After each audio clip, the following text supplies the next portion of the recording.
Astaghfirullah. Bismillahirrahmanirrahim. Assalamualaikum warahmatullahi wabarakatuh.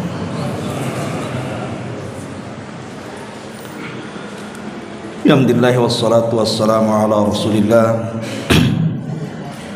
wa ala alihi wa sahbihi wa mawalah wa la hawla wa la quwata illa billahi wa ba'd.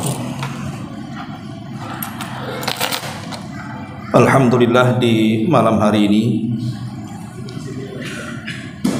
kita masih membahas kitab Tauhid, dan kemarin kita sudah memberikan muqaddimah pada bab ke-32 tentang takut kepada Allah Subhanahu wa ta'ala. Kita masuk pada materinya.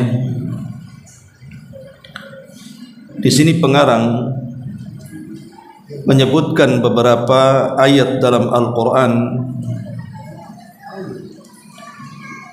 Di antaranya Allah Subhanahu wa ta'ala berfirman, innama dzalikumus syaitan yukhawwifu awliya'ahu fala takhafuhum wa khafuni in kuntum mu'minin. Sesungguhnya mereka tidak lain hanyalah syaitan yang berusaha menakut-nakuti kalian dengan kawan-kawannya dari kalangan musyrikun. Karena itu jangan pernah kamu takut kepada mereka, tapi takutlah kepadaku jika kalian benar-benar beriman. Dan Allah juga mengatakan, innama ya'muru masajidallah man amana billahi wal yaumil akhir wa aqama as-salata wa ata az-zakata wa lam yahsha illallah fa'asa ulaika an yakunu minal muhtadin. Sesungguhnya yang memakmurkan masjid-masjid Allah, mereka adalah orang-orang yang beriman kepada Allah, beriman kepada hari akhir, kemudian mendirikan salat, membayar zakat, dan dia tidak takut kepada siapapun kecuali kepada Allah. Mereka lah orang-orang yang diharapkan termasuk golongan orang-orang yang mendapatkan petunjuk. Ma'asyiral muslimin wal muslimat rahimakumullah. Kemarin kita sudah singgung bahwa takut adalah satu di antara tiga ibadah hati. Pertama al-hub, perasaan cinta, kemudian al-khawfu, perasaan takut, dan yang ketiga ar-raja'u, perasaan harap. Itulah yang disebut dengan ibadah hati yang wajib harus ada pada setiap yang beribadah.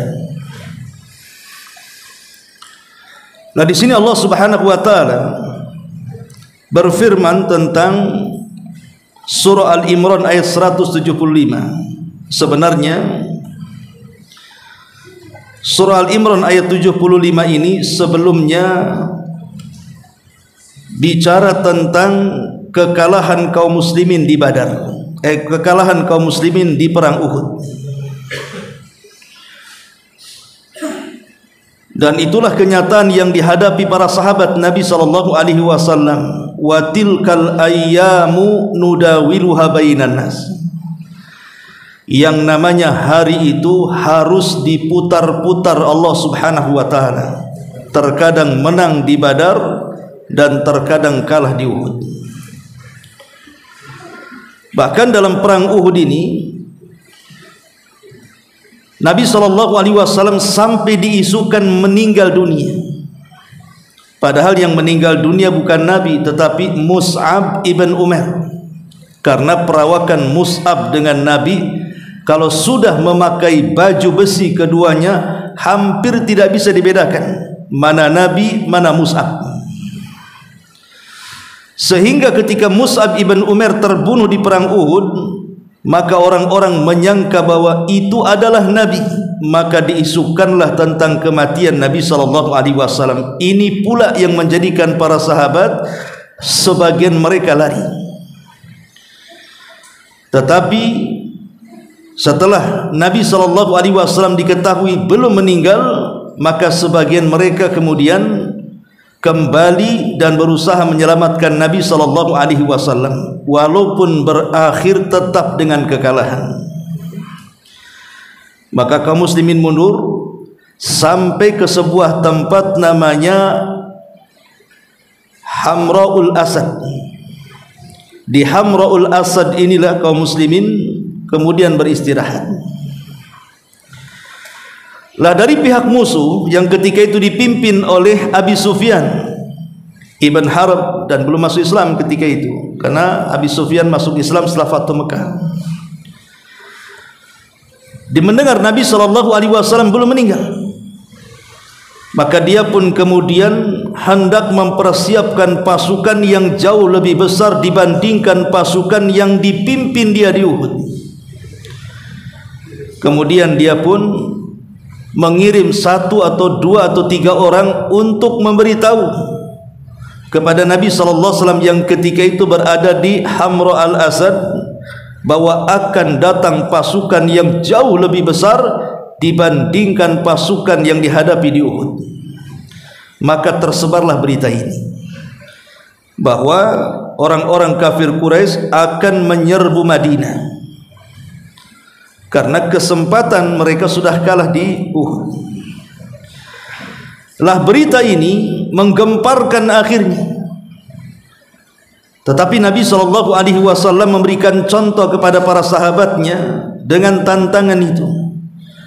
Maka Nabi SAW pun kemudian menunjukkan keyakinannya akan kemenangannya. Maka dilihatnya Nabi SAW luar biasa semangatnya, maka bertambahlah iman para sahabat dan mereka siap untuk menghadapi risiko apapun kalau musuh datang kepada mereka. Dari sini turun surah Al-A'raf ayat 1 ayat 173 sampai 107, ayat 173 sampai 175. Allah mengatakan, alladzina qala lahumun nasu innan nasa qad jama'u lakum fahshawhum fazadahum imanan wa qalu hasbunallahu wa ni'mal wakil. Orang-orang yang mereka mentaati Allah dan Rasulnya, yang kepada mereka ada orang-orang yang mengatakan sungguh manusia telah mengumpulkan pasukan untuk menyerang kalian. Karena itu takutlah kalian kepada pasukan itu.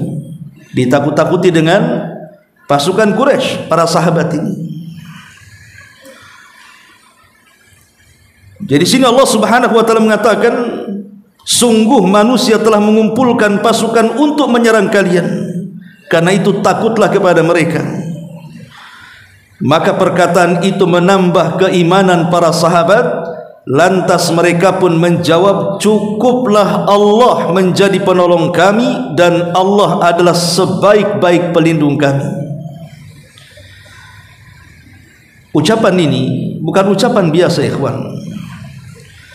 Karena ucapan ini pernah diucap oleh Ibrahim alaihi salatu wassalam saat dilempar ke dalam api. Di tengah-tengah Ibrahim sedang melayang-layang di atas api, maka Ibrahim alaihi salatu wassalam mengatakan persis dengan kata-kata yang dikatakan Rasul dan para sahabatnya ini, hasbunallah wa ni'mal wakil. Cukuplah Allah sebagai penolong kami, karena hanya Dia sebaik-baik pelindung kami. Ketika kemudian para sahabat Nabi SAW hilang rasa takutnya kepada orang-orang musyrikun, kemudian hanya menanamkan perasaan takut kepada Allah dan tawakal yang kuat kepada Allah bahwa tidak ada kekuatan kecuali milik Allah. Apa kata Al-Quran setelahnya? Fanqalabu bi ni'matin minallahi wa fadlin lam yamsashum su' wattaba'u ridwanallah wallahu dzul fadlil azim.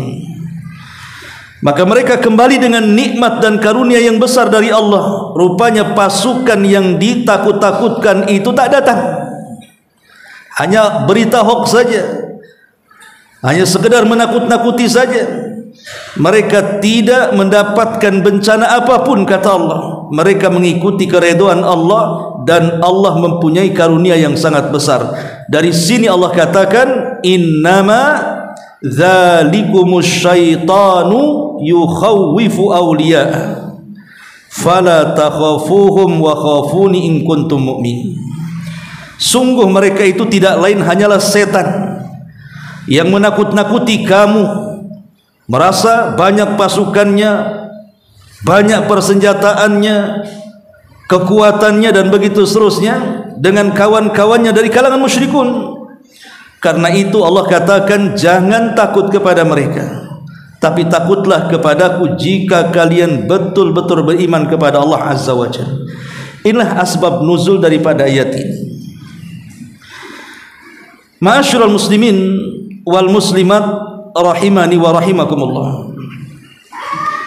Jadi Allah Subhanahu wa taala di surah Al-Imran ayat 175 ini memberikan dasar dalam kehidupan kita agar jangan pernah takut kepada siapapun.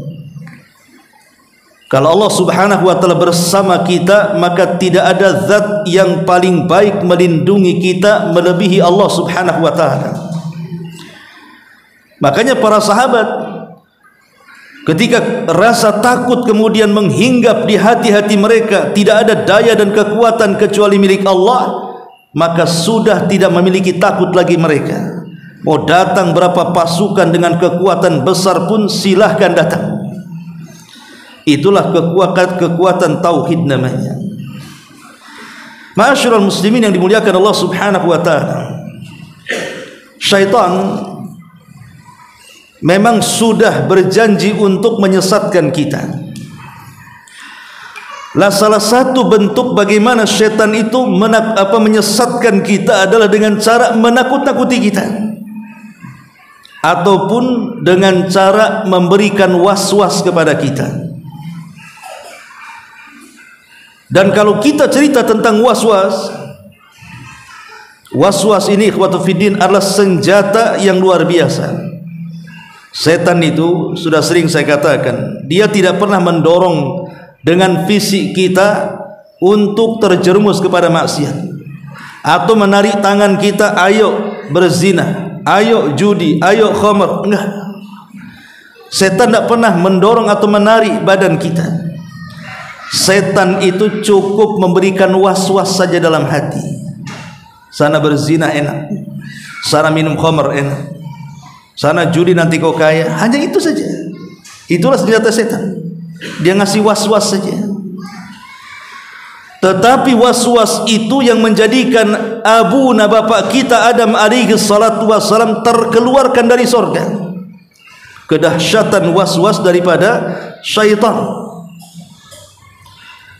Dan syaitan ini ikhwatu fiddin muliakan Allah Azza wa Jalla, ketika memberikan was-was kepada kita, maka yang pertama kali yang paling bahaya adalah ketika dia memberikan was-was dalam bab akidah. Ini paling bahaya. Seperti apa contohnya? Dari Abu Hurairah radhiyallahu anhu, Nabi sallallahu alaihi wasallam mengatakan, la yazalun nas yatasaaluna hatta yuqal hadza khalaqallah, hatta yuqal hadza khalaqallahul khalqa faman khalaqallah. Kata Nabi sallallahu alaihi wasallam, manusia akan terus saling bertanya-tanya sesama mereka dan dalam hati mereka, dan itu akibat was-was daripada syaitan. Syaitan akan menghembuskan banyak soalan yang harus kita jawab. Siapa yang menciptakan langit? Kita katakan Allah. Siapa yang menciptakan bumi? Kita katakan Allah. Siapa yang menciptakan alam semesta? Kita katakan Allah. Sampai ketika mentok pertanyaan itu, maka berakhir dengan kata-kata siapa yang menciptakan Allah.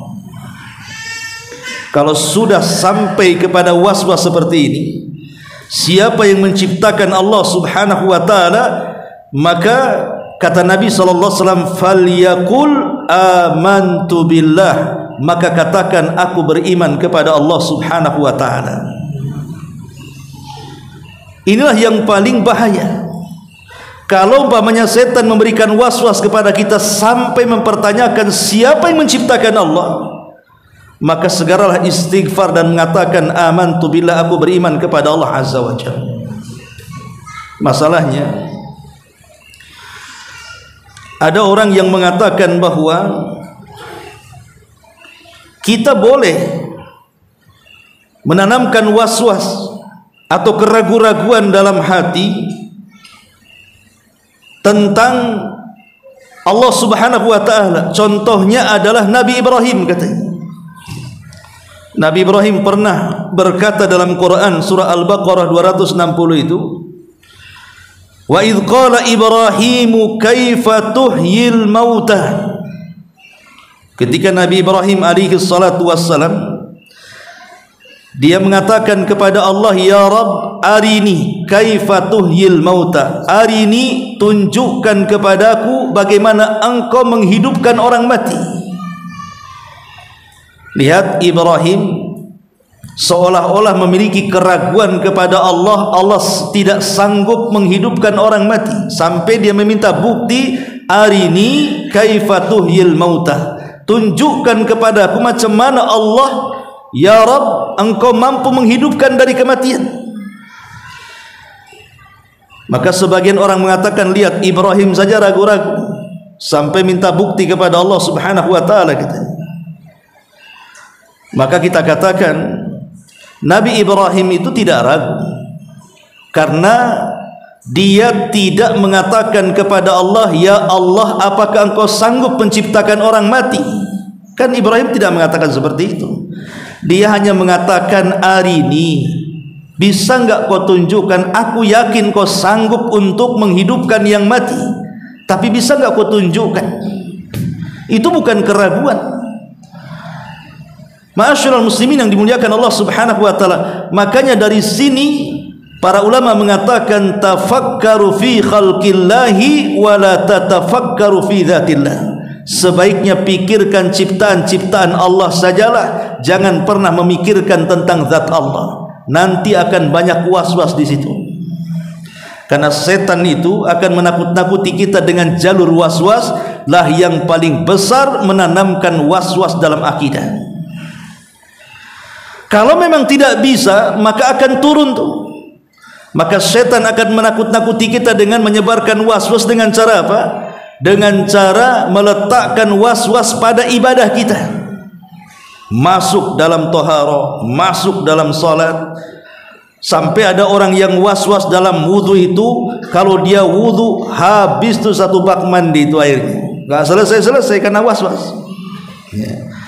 Ada orang yang sholat takbiratul ihram entah berapa kali, Allahu Akbar, Allahu Akbar, nggak mantap-mantap. Mantapnya itu kalau imam ruku takut nggak dapat rakaat aja dia. Jadi ada orang yang kemudian dibuat was-was seperti itu, diganggu ibadahnya, diganggu pikirannya, cari kunci sebelum sholat itu tidak tahu di mana letak. Ketika sudah sholat, oh iya lupa saya tahu di mana.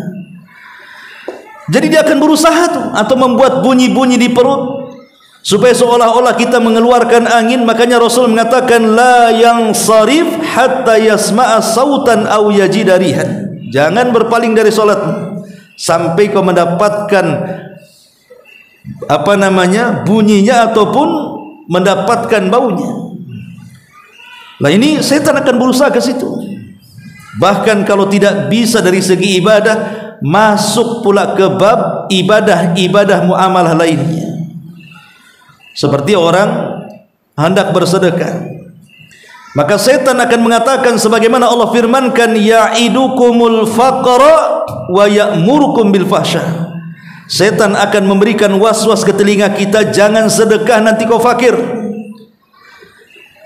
Jangan kau sedekah nanti kau fakir. Sudah uangnya sudah dibawa nih, mau sedekah, nggak usah sedekah lah tuh. Kamu baru punya satu motor, beli lagi satu, itu lebih bagus tuh. Jangan kau sedekah, rumahmu masih jelek, renovasi lagi. sehingga akhirnya dia pun bakhil, dan ketika sudah bakhil wa ya'murukum bil fahsya, mulailah setan dengan kebakhilan orang yang digodanya itu memerintahkan untuk berbuat jahat. Ma'asyiral muslimin wal muslimat rahimani wa rahimakumullah. Atau mungkin memberikan was-was yang lainnya, dibuatnya orang futur, dibuatnya orang malas ibadah dikarenakan banyaknya dosa yang pernah dia lakukan. Kemudian diberikan was-was, ngapain kau bertobat, Allah tidak akan mengampuni dirimu, dosamu sudah melambung ke langit.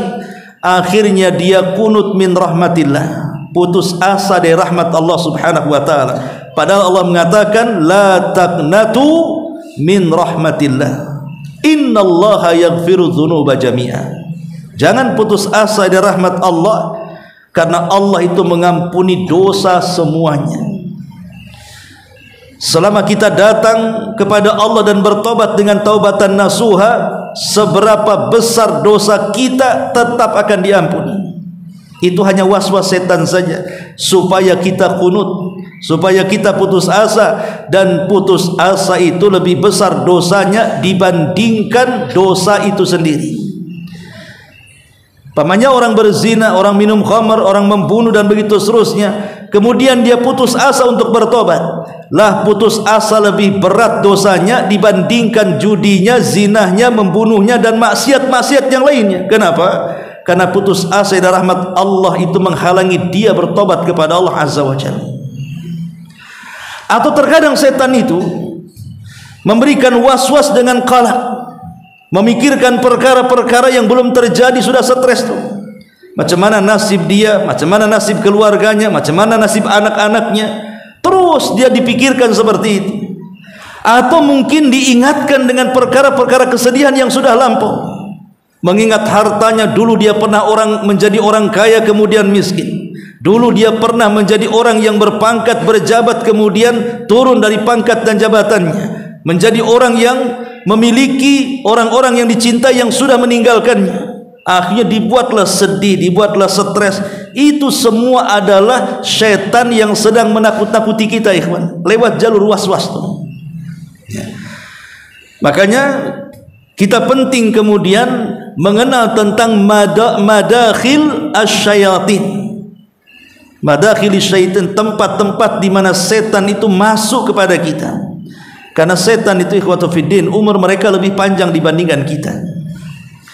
Mereka sudah banyak menghadapi berbagai macam manusia. Lah di sini Allah Subhanahu wa taala mengatakan innama dzalikumus syaitan yukhawwifu ibadah. Itulah syaitan yang sedang menakut-nakuti hambanya. Bicara soal takut ikhwatu fiddin, takut itu terbagi menjadi 4. Takut itu terbagi menjadi 4. Pertama, takut yang sangat terpuji, itulah al-khawfu minallahi azza wa jalla, takut kepada Allah subhanahu wa ta'ala. Dan takut kepada Allah subhanahu wa ta'ala memiliki keagungan atau keistimewaan yang luar biasa. Pertama, karena takut adalah perintah Allah kepada hambanya. Fala takhafuhum wa khafuni in kuntum mu'minin. Jangan takut kepada mereka, takutlah kepadaku. Berarti takut adalah perintah Allah. Ketika kita menanamkan perasaan takut kita kepada Allah, artinya kita sedang menjalankan perintah Allah. Yang kedua, takut kepada Allah adalah sifatnya para malaikat. Itu digambarkan dalam surah An-Nahl 50. Yakhafuna rabbahum min fawqihim. Para malaikat itu sangat takut kepada Rabb mereka yang berada di atas mereka.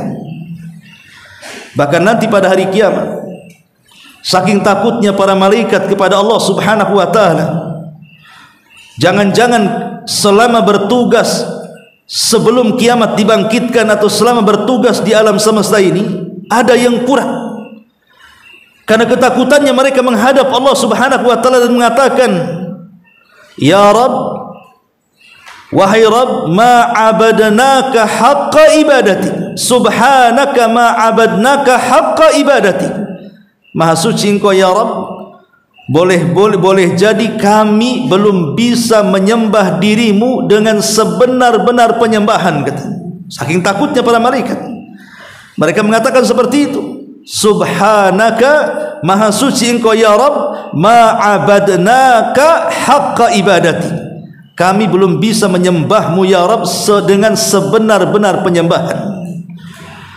Jadi takut kepada Allah itu sifatnya para malaikat. Dan takut kepada Allah, Allah puji dalam Al-Quran surah Al-Mu'minun ketika Allah mengatakan innal ladzina hum min khasyati rabbihim musbikun, sesungguhnya orang-orang yang mereka menanamkan perasaan takut terhadap Rabb mereka.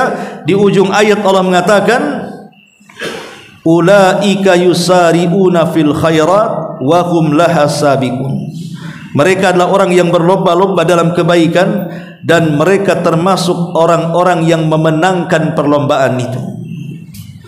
Ma'asyiral muslimin yang dimuliakan Allah Azza wa Jalla. Jadi yang pertama adalah takut kepada Allah. Maksudnya takut kepada Allah itu apa? Kepada dua perkara. Pertama, takut akan maqam Allah Subhanahu wa taala, kedudukan Allah sebagai Khalik dan kita sebagai hambanya. Kita harus takut kepada Allah Subhanahu wa taala. Kalau seorang karyawan dia bisa takut kepada bosnya karena takut dipecat, itu karena kedudukan dia sebagai bos. Kalau terhadap makhluk saja kedudukan jabatan tertentu ditakuti oleh bawahannya, maka mimbabil aula, lebih utama harusnya kita lebih takut lagi kepada Allah yang tidak mungkin turun dari jabatannya. Kalau makhluk itu bisa turun, kalau Allah tidak. Ya Khalik, ya Khalik, dari dulu ya Khalik. Ini yang pertama. Yang kedua, takut akan ancaman Allah Subhanahu wa taala. Takut akan azab kubur dan kehidupan kuburan. Takut akan hari kebangkitan dan apa yang akan dipertanggungjawabkan. Takut kepada hisab, takut kepada timbangan, takut kepada suhuf-suhuf yang akan diterbangkan. Takut kalau kita ketika meniti titian kita tidak sanggup. Takut kalau seandainya kita tidak jadi masuk surga malah masuk neraka. Lah itulah yang harusnya ditanamkan kepada kita sehingga semakin tebal rasa takut kita kepada Allah Subhanahu wa taala. Dan kalau sudah tertanam tidak memiliki takut kecuali kepada Allah Subhanahu wa taala, maka dia tidak akan takut kepada siapapun. Dalam sebuah riwayat ada seorang sahabat namanya Dhamam ibnu Tha'labah. Dhamam ibn Tha'labah radhiyallahu an, salah satu daripada pimpinan Bani Sa'ad. Jadi kaumnya mengutus dia untuk berdialog dengan Nabi SAW. Dan dia awalnya seorang musyrik yang fanatik. Setelah berjumpa dengan Nabi SAW, kemudian berdialog, berdiskusi, dijelaskan apa itu Islam, apa itu tauhid, hidayah masuk ke hati Dhamam ibn Tha'labah ini. Akhirnya dia masuk Islam. Setelah masuk Islam, dia datang kepada kaumnya. Padahal kaumnya mengutus itu bukan untuk masuk Islam, maksudnya mengajak Nabi kembali ke agama musyrik, malah dia yang terajak. Setelah kemudian Islam masuk di hati dia, hidayah masuk di dada dia, maka hilang perasaan takut kepada siapapun kecuali kepada Allah Subhanahu wa taala. Akhirnya dia kumpulkan kaumnya orang-orang Quraisy itu. Tiba-tiba dia mencela sesembahan orang Quraisy dan mengatakan bi'satil Lata wal Uzza, katanya. Seburuk-buruk Tuhan adalah Lata dan Uzza, katanya. Bayangkan, baru masuk Islam dapat hidayah, ngomong di hadapan orang-orang musyrik, bi'sa, seburuk-buruk, bi'satil Lat wal Uzza, seburuk-buruk sesembahan adalah Lata dan Uzza. Apa enggak ngamuk orang-orang Quraisy itu kepada Dhamam ibn Tha'labah radhiyallahu an? Maka orang-orang musyrik mulai mencela Dhamam, kemudian mengatakan kepada Dhamam ini, ya Dhamam, ittaqil baras, ittaqil judam, karena engkau sudah mencaci maki Tuhan kami, hati-hati kau akan kualat, hati-hati akan datang penyakit menerpamu, katanya. Apa kata Dhamam? Dhamam mengatakan wailakum innahuma wallahi la yadurrani wa la yanfa'ani. Celaka kalian. Silata dan Uzza itu hakikatnya dua berhala yang tidak mendatangkan madarat ataupun manfaat. Ngapain kalian sembah, gitu bahasanya. Kemudian dia mengatakan innallaha qad ba'atsa rasulan. Ingat, Allah itu sudah mengutus rasul.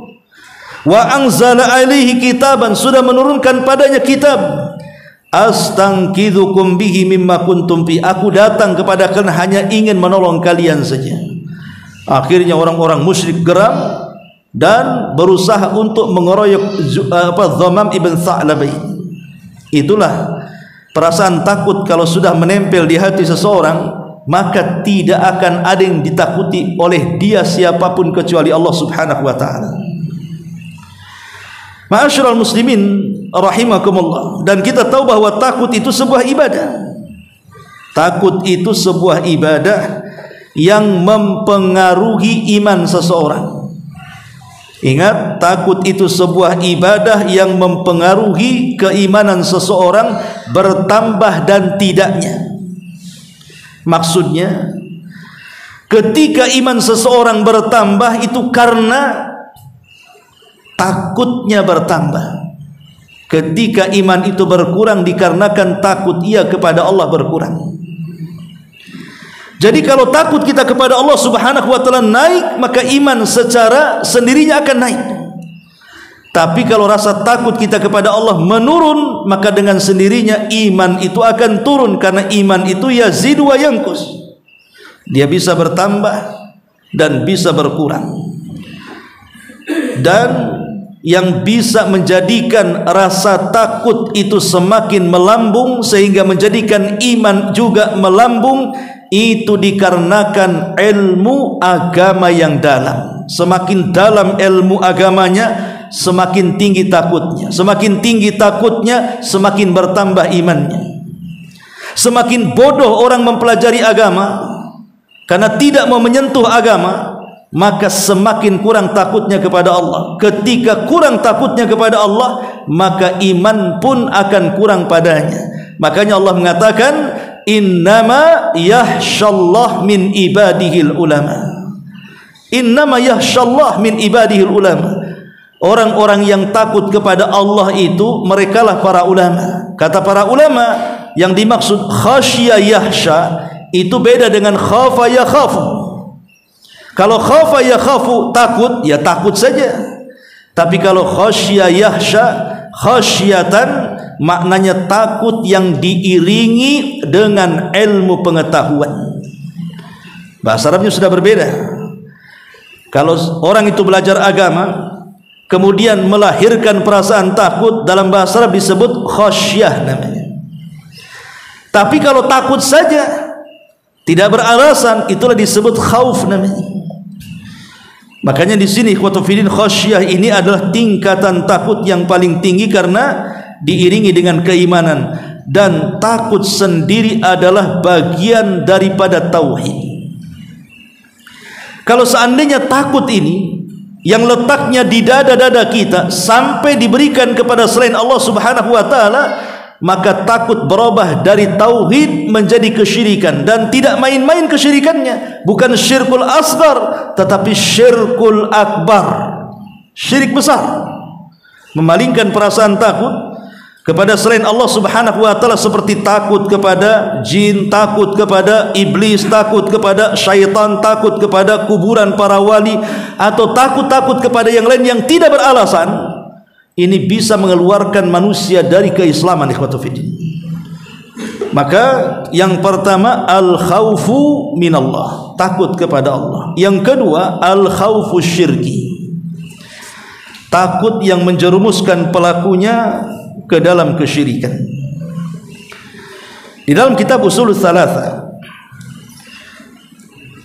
di situ dicantumkan bahwa siapapun yang menyelewengkan ibadah-ibadah yang ibadah itu tidak boleh dimiliki kecuali harus diberikan kepada Allah, maka siapa yang dipersembahkannya kepada selain Allah atau mempersembahkannya kepada selain Allah, maka dia telah kufur, keluar dari Islam. Salah satunya adalah al-khaufu, perasaan takut.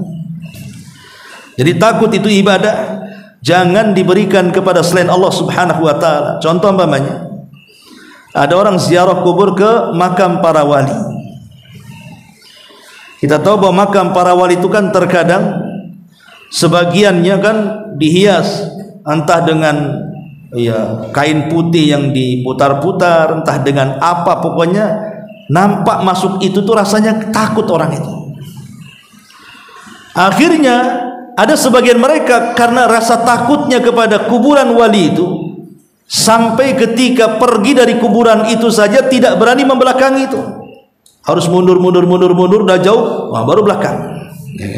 Kan ada yang seperti itu. Ini syirik namanya. Itu namanya al-khaufus sir li ghairillah. Itu namanya takut yang tersembunyi dalam hati kepada selain Allah Subhanahu wa taala. Ini kesyirikan. Inilah yang dimaksud dalam bab ini. Ketika kemudian dia takut kepada syaitan, kepada jin, kepada iblis, kepada apa saja kan begitu selain daripada Allah Subhanahu wa taala, dalam bentuk ta'zim. Ingatnya, ada catatan dalam bentuk ta'zim karena memuliakannya. Maka takut ini bisa menjerumuskan kepada syirkul akbar. Ini yang kedua. Kemudian yang ketiga, al-khauful muharram. Perasaan takut yang jatuh kepada yang diharamkan Allah Subhanahu wa taala. Ini tidak sampai kepada kesyirikan. Contohnya, antum kemudian ketika antum mau sholat takut dipecat, kemudian meninggalkan sholat, itu namanya takut yang diharamkan. Ini tidak sampai syirik, tidak ya, tapi haram hukumnya, berdosa apalagi sampai meninggalkan sholat. Ataupun mamanya seorang istri, ibu-ibu di belakang, karena mungkin suaminya preman, tidak suka dengan atribut-atribut Islam gitu ya. Kemudian ibu dapat hidayah, mulailah kemudian menutup auratnya.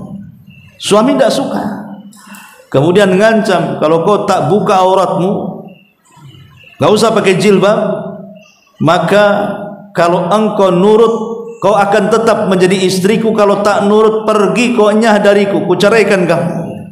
Karena takut dengan suaminya, takut diceraikan oleh suaminya, akhirnya dia buka jilbabnya. Itu takut yang diharamkan. Takut yang diharamkan. Kiaskanlah macam-macam ya. Ma'asyiral muslimin yang dimuliakan Allah Azza wa Jalla. Kemudian yang keempat, al-khauful mubah. Takut yang hukumnya boleh-boleh saja. Itulah yang disebut dengan takut tabiat namanya. Takut kena api karena panas, takut sama ular karena takut ke patung ya. Takut dengan badai, takut dengan angin, itu tabiat, tidak ada masalah. Tabiat. Atau takut dengan musuh, umpamanya ada preman bawa pedang di hadapan kita, akhirnya kita takut lari, tidak masalah, itu tabiat. Tabiat. Termasuk takut kepada setan kalau tidak melakukan apapun, itu tabiat. Umpamanya kita berjalan di kegelapan, takut dengan setan kan itu ya. Kemudian antum lari, syirik? Tidak syirik, karena setan adalah musuh kita. Wajar kalau kita takut dengan musuh kita. Yang tidak wajar itu kalau ketika kita takut dengan setan, kemudian kita terjerumus kepada hal-hal yang diharamkan, atau boleh jadi terjerumus kepada hal-hal yang menyekutukan Allah di dalamnya. Umpamanya di rumah takut kepada setan kan, nampaknya angker di rumah ini. Kalau takut saja tidak masalah, masalahnya datang ke dukun supaya nangkep setan yang di rumah tuh. Kan ada lo tuh Ghostbuster itu ya, bawa serban, bawa jubah, bawa botol, dimasukkan ke botol tuh setan-setan jin-jin rumah. Pada acting saja tuh. Semua orang juga bisa acting, ikhwan ya. Lah inilah yang menjadikan takutnya tercidrai namanya. Takut yang tadinya tabiat akhirnya menjadi takut bisa saja kesyirikan atau mungkin keharaman. Tapi asal takut tabiat itu tidak ada masalah. Seperti Nabi Musa ketika dia membunuh orang takut ditangkap, akhirnya pergi ke Madian. Ya. Itu tidak ada masalah. Ibrahim alaihi salatu wassalam juga pernah takut ya, ketika di Mesir. Ya wajar, dia pun manusia. Itu takut tabiatnya namanya. Nah inilah diantara rincian-rincian takut, bahwa takut itu yang pertama lah takut kepada Allah, yang kedua takut kepada selain Allah terbagi tiga, bisa dihukumi syirik, bisa dihukumi haram, bisa dihukumi mubah. Taib, ma'asyiral muslimin wal muslimat rahimani wa rahimakumullah. Di sini Allah mengatakan dzalikumus syaitanu yukhawwifu awliya.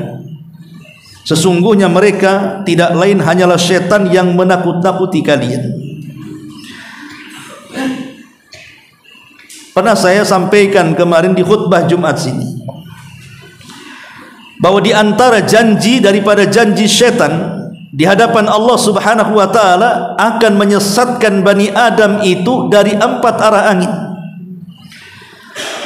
Setan mengatakan, qala fabima aghwaytani la aqudanna lahum siratakal mustaqim.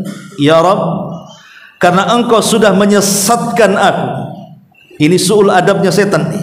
Dia yang sesat, Allah yang disalahkan. Karena engkau sudah menyesatkan aku, kata iblis, la aqudanna lahum siratakal mustaqim. Saya akan sesatkan mereka, anak-anak Adam, dari jalanmu yang lurus.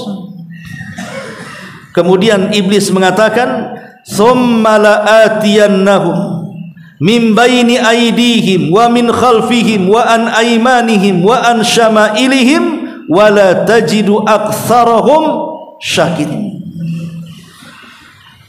Dan aku akan datang kepada mereka dari arah depan, dari arah belakang, dari samping kanan dan samping kiri, dan engkau tidak akan mendapati hamba-hambamu ya Rabb termasuk hamba-hamba yang bersyukur kepadamu.